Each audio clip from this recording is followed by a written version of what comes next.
Hey friends, welcome back to the channel. This is your boy Ahmed at Altcoin Era, and this is the road to 145. Are we heading there? Is it just a dream? Is this a dead cat bounce? Is this just a bear market rally?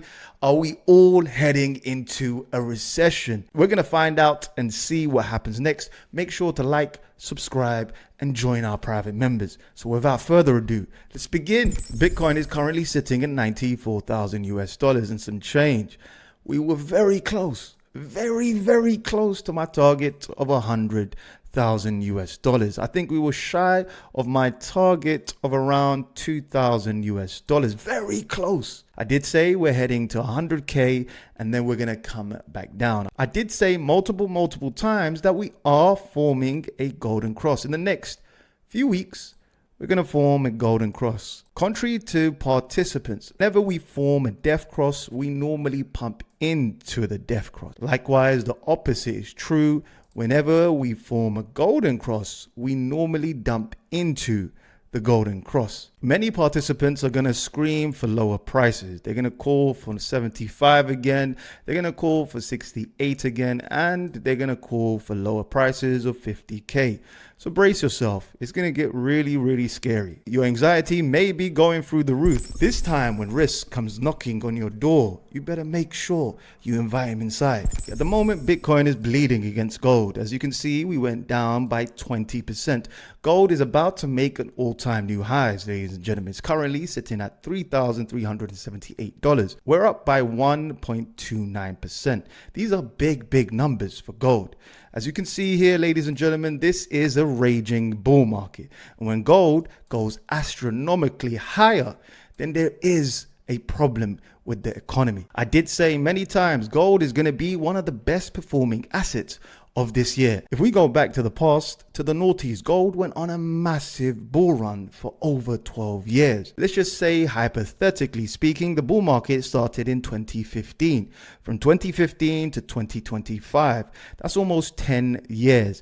Let's add 2 more years to 2027. That could be the peak for gold. During March 2024 till around September 2024, Bitcoin was bleeding against gold. In the latter stage of the year, where Bitcoin broke out to 100,000 US dollars, Bitcoin outperformed gold. In Q1 of this year, gold is outperforming Bitcoin. Bitcoin is actually bleeding against gold. Let me repeat, Bitcoin is bleeding against gold. I can show you an inverse correlation between the two. Here is a better illustration between the two. It looks eerily similar to the Bitcoin chart. Whenever Bitcoin goes down, gold outperforms. Whenever gold goes up, coin underperforms. Let's have a look at unemployment, because I'm so sick and tired of some of these participants waiting for a recession like we wait for altcoin season. Both of them are never happening. We're way more likely to see altcoin season than we are to ever see an actual recession. Participants are praying for something that will never ever happen. We're never ever seeing a recession, ladies and gentlemen. I said this ample times. We're not seeing a 2008 recession. This thing is going to continue until the whole thing implodes. The unemployment in April was 4.2. The unemployment for the previous month was 4.2. The unemployment for the previous month after that, before that, was 4.1, and so on and so forth. Do you see a pattern right here, ladies and gentlemen? What do you see? It's gone nowhere. It's absolutely gone nowhere. Participants are waiting for a recession. A real recession is when we get higher unemployment. Let's forget all the numbers. Let's throw away GDP. Let's throw away everything. The only thing that really matters, guys, in the grand scheme of things, is if you lose your jobs. Now, no one has adequately lost their jobs. Matter of fact, it's the same level that we saw in previous years. The recession in the 1940s lasted for 4 years. Recession in 1980s lasted for 3 years. Recession in 1990 lasted for 2 years. Recession in 2025 only lasted for 35 minutes. We have the economic policy uncertainty index. It's the highest it's ever been. So who the hell is buying the S&P 500? Who? The sentiment is so bad. Gold is skyrocketing, yet someone's buying. Someone is buying, ladies and gentlemen. Who's buying? We had one of the biggest monthly candles in the S&P 500. I'm going to get to Bitcoin. Don't worry. I'm going to get to altcoins as well. Don't worry. But look at this, ladies and gentlemen. This is massive buying pressure. The likes we haven't seen for a very, very long time. This is the bottom. We're going to see a retracement, a healthy retracement, because we've got gaps. We have gaps all over the place. We have a gap here. This needs to be filled. We have a bigger gap here, and that needs to be filled. I've overlaid the fractal of 1998, and it looks eerily similar. Now, fractals can deviate. This is just a fractal. Don't take this to the bank. But I did say that we're forming a resistance here. I did say the bears will step in here. The bulls thought that it's going higher, but it didn't close above this trend line. Likewise, the same thing happened here. The bears thought it was going lower, and instead it closed above this area. Now, my next area of support is sitting at 5,400. Then after that, we could see a possible deviation, a possible correction to the lows, make it double bottom and carry on. A lot of folks on social media have a massive issue with retail buying the dip. Retail are always going to buy the dip, ladies and gentlemen. The only period where they're not going to buy the dip is when we see a full-fledged recession. Other than that, they're going to continue to buy every dip. I'm hearing so much data that retailers are buying huge amounts of the S&P 500. But this is what retail do. We're in a new paradigm, and retail are forever, ever going to buy the dip. While everyone is uber fearful, is uber scared, BlackRock have done it again. They've bought 15 days in a row. They've bought even more. This happens time and time again. The weak hands sell into the strong hands, and BlackRock did it again. They're the best in the business. They bought a whopping 5,613 Bitcoins and counting. They're the second biggest holder of Bitcoin. They continue to buy every single dip. What do they know that we don't know? This is Donald Trump speaking about crypto. I want crypto. I think crypto is important because if we don't do it, China's going to. Bitcoin on the quarterly is up 13%. On the month of May, we're slightly down by 0.68%. In April, we went up a massive 14%. In the first quarter of 2025, Ethereum was down by 45%. We just got into the second quarter and we're down by 3%. There's no secret here. Ethereum is performing the worst it's ever done in history.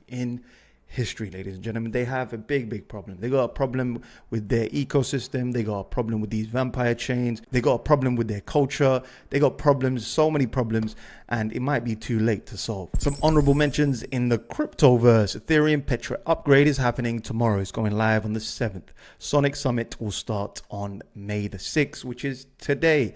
Then we got Polkadot will release a new Polkadot app enabling staking, shopping, and saving on one app. We have Hyperliquid's new fee system and staking tiers will go live on May the 5th. The next FOMC meeting is happening on May the 8th.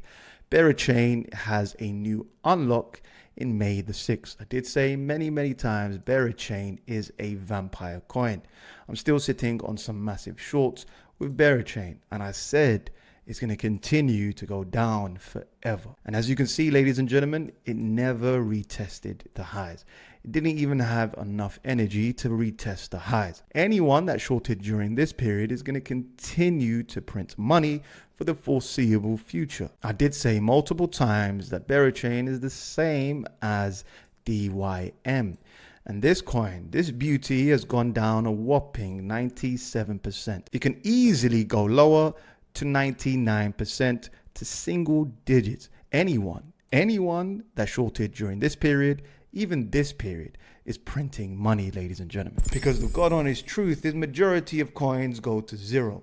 So make sure to take profits. If you want to make some gains and keep them, join our private members. Penultimately, we have Coinbase earnings, and that's happening on May the 8th. And finally, we have Conflux, and they're proposing a burn mechanism on May the 5th. Ethereum is on struggle street. No surprise here. I'm anticipating lower prices, like I said before. If this doesn't hold, ladies and gentlemen, objectively speaking, we're heading to 1,200. And finally, the last support area is at $900. Ethereum has already gone down from peak to trough of 65%. This is bear market territory. Ethereum is an indication of the wider crypto market. It's an index of altcoins in general. If Ethereum is not doing well, most likely your portfolio is not doing well. If Ethereum is doing well, most likely your altcoins are doing swimmingly well. Solana is currently at $143. It's gone down massively at the moment, no surprise there. But meme coins are slowly coming back. Surprisingly, they are coming back. And I did notice one thing regarding the Hichimochi cloud. It's actually broken past its Hichimochi cloud, which is a good sign. Ethereum is not showing the same thing. Solana needs to form 149 as support, showing strength at the moment compared to the rest of the market. We need either Solana or Ethereum to really start performing, and then you're going to see your altcoins really outperform. At the moment, Bitcoin dominance continues to go up higher. I did say we're probably heading to 70%.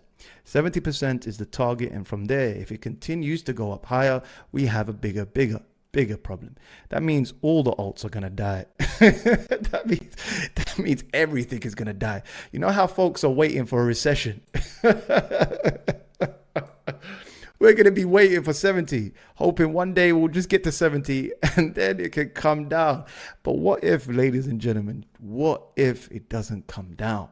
Now, you have to have a contingency plan. You have to be ready for these moments. If it doesn't come down, then we do have major problems. I did say that my time scale is probably in September. September is my time scale for this to get to 70. By the time it gets to 70, we can see the momentum come back. Animal spirits come back, risks come back adequately into the table, and we can see interest rates come down. We technically don't need QE. We really don't need QE. We came this far. The altcoin market has come this far. Risk has come this far. We don't really need QE. What we just need is interest rates to come down. There is a problem with the 10-year. The 10-year has been ranging for a very long time. I want to say this is very important. A lot of participants are anticipating that this is heading down. Yeah, they're thinking that this is heading down, that we're going to see a recession. This is major contrarian alert. 99% of participants don't think we're going to get rate hikes. Let me repeat, 99.9% of participants don't think we're going to get a rate hike. This is very important. We could actually have QE in the background and rate hikes. Everyone is anticipating they're going to be forced to cut and we're going to see a recession. What if? Now listen to me carefully. This is big macro play. This is big macro play. This is big talk. Yeah, from the number one contrarian. Yeah, the contrarian in me is saying that we're probably gonna head higher to 4.8, maybe 5. Let me ask ChatGPT or Grok, whichever one. I don't really care. When was the last time the Fed hiked rates and printed money? The last time we had this was in March 2023. The Fed hiked and they also increased their balance sheets. So that was the last time in March 2023. So we're probably going to see a period similar to 2023. And you know what happened during 2023, that marked the very bottom. In March 2023 was right over here. That marked the absolute bottom for that year. They expanded the balance sheet and the rest was history, ladies and gentlemen. So we could see something similar where they hike and also expand the balance sheet. QE basically. Yeah. Altcoins are going to continue to bleed. ADA is going to continue to bleed. AVAX is going to continue to bleed also. Their pairs are going to bleed for quite some time. XRP is going to bleed. Dogecoin is bleeding at the moment. Link is oscillating around this area. We have Tau. Tau's heading back to this major support area. Hopefully we go up higher. That's it for now. I'll see you soon. I'm going to get my AI agents to do some more work. They're going to do some work for me. I'm just testing, experimenting using different AI agents. So we'll see from there. Make sure to like, subscribe, and join our private members. Peace.